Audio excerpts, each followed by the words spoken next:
에버튼전 시작도 전부터 선발 출전 목록을 확인한 토트넘 팬들은 걱정이 앞섰습니다. 이전 프랑크푸르트전에서 증명이 됐음에도 불구하고 콘테 감독이 또 다시 손흥민 선수와 페리시치를 동시에 선발 출전시켰기 때문인데요. 제발 페리시치는 안 돼. 페리시치 선발? 손흥민은 또 미드필더 되겠네.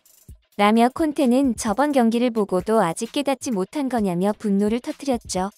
이런 상황에서 이번 에버튼전에서 포착된 페리시치의 도 넘은 행동에 현재 영국 축구 팬들의 반응이 폭발적입니다.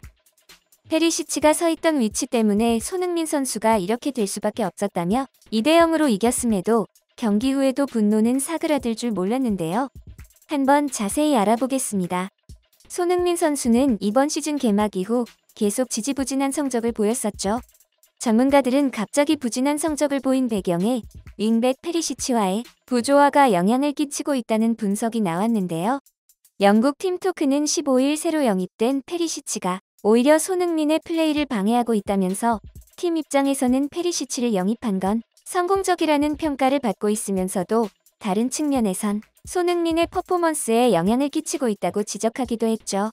콘테 감독의 인터밀란 시절 애제자이기도 한 페리시치는 지난 여름 이적시장 자유계약을 통해 토트넘에 합류했고 베테랑 윙백이란 평가를 받았는데요. 특히 최근 6경기 중 5경기를 선발로 출전할 만큼 콘테 감독의 깊은 신임 속에 이적생들 가운데 가장 빨리 주전으로 자리 잡은 선수이기도 합니다. 하지만 문제는 나란히 왼쪽에 배치되는 손흥민과 페리시치의 동선이 너무 겹친다는 점이었습니다. 이전까지 페리시치의 날카로운 크로스 능력 등이 토트넘에 큰 도움이 될 것이란 예측이 있었지만 플레이 스타일이나 동선 등이 왼쪽 측면 공격수인 손흥민에겐 오히려 악영향을 끼친다는 건데요. 매체 역시 손흥민과 페리시치의 활동 범위나 스타일이 겹치다 보니 자연스레 손흥민에게도 공격할 만한 공간이 사라졌다고 설명했습니다. 실제로 현재까지 페리시치는 총 11경기 중 9경기에서 선발로 나섰는데 이동안 손흥민 선수는 단 한 개의 공격 포인트도 기록하지 못했는데요. 손흥민 선수는 이번 시즌 레스터전에서 해트트릭, 지난 경기에서는 멀티골을 넣으며 5골 2어시스트를 올렸는데 이는 모두 페리시치가 출전하지 않은 두 경기에서 나온 성과이기에 사실상 증명된 거나 다름없다고 볼 수 있습니다. 경기 초반 3-4-3 포메이션에서 손흥민, 케인, 히샬리송 3톱으로 선발에 출전, 손흥민과 제2의 단짝이라 불리는 세세뇽은 벤치에 두고 페리시치를 기용했습니다.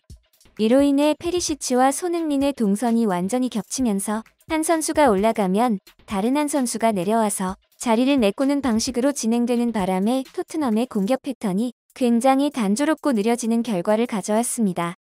스퍼스 웹에서 이를 정확하게 설명하는데요.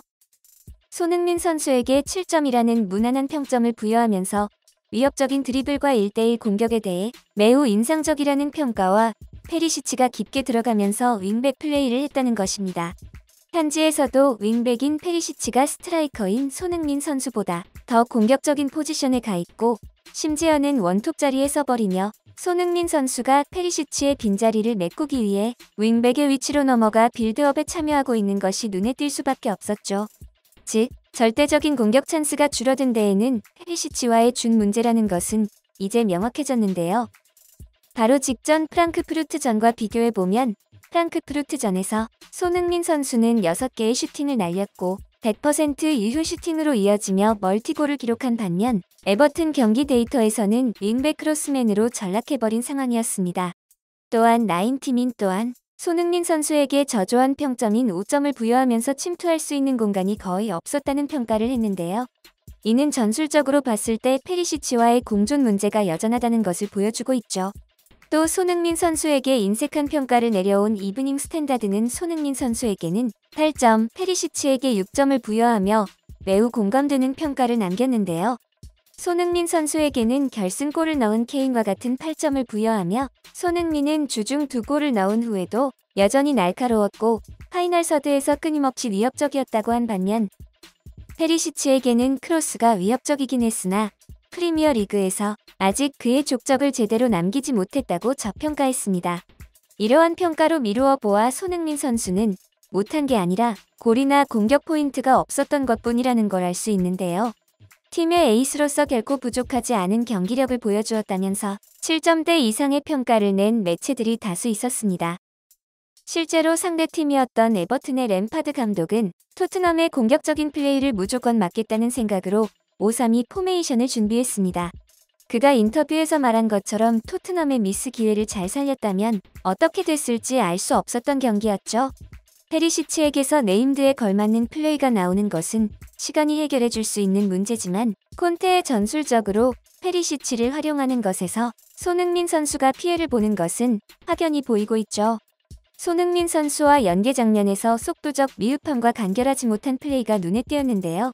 그런데 이러한 상황 자체가 페리시치의 문제가 아니라는 여론에도 힘이 꽤 실리고 있습니다. 콘테의 전술적 판단, 고집이 손흥민 선수가 가장 잘하는 것을 맡고 있는 건데요.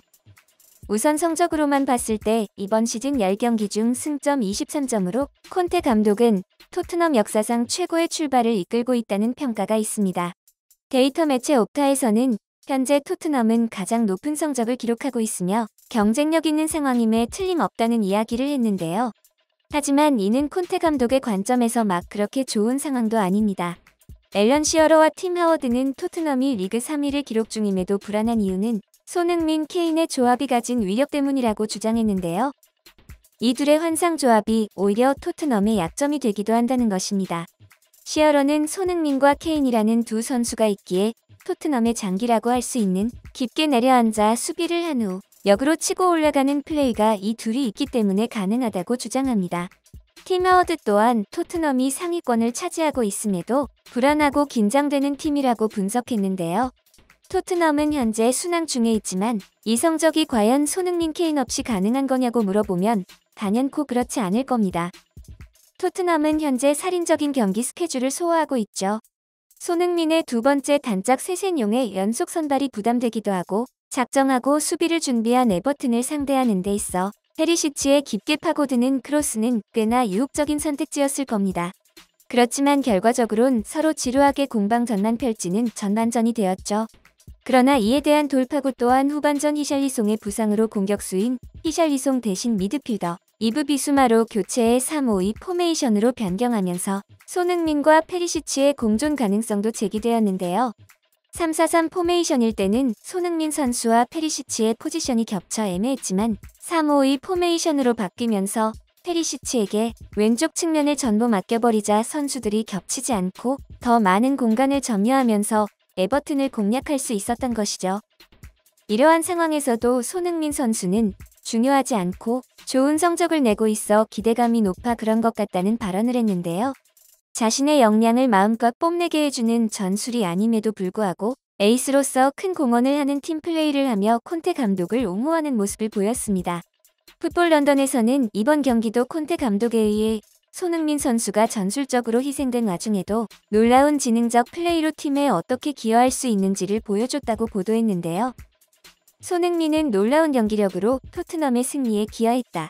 이번 시즌 페리시치와 손흥민이 함께 출전한 경기에서 손흥민은 전술적으로 희생되며 단 하나의 공격 포인트도 기록하지 못했다.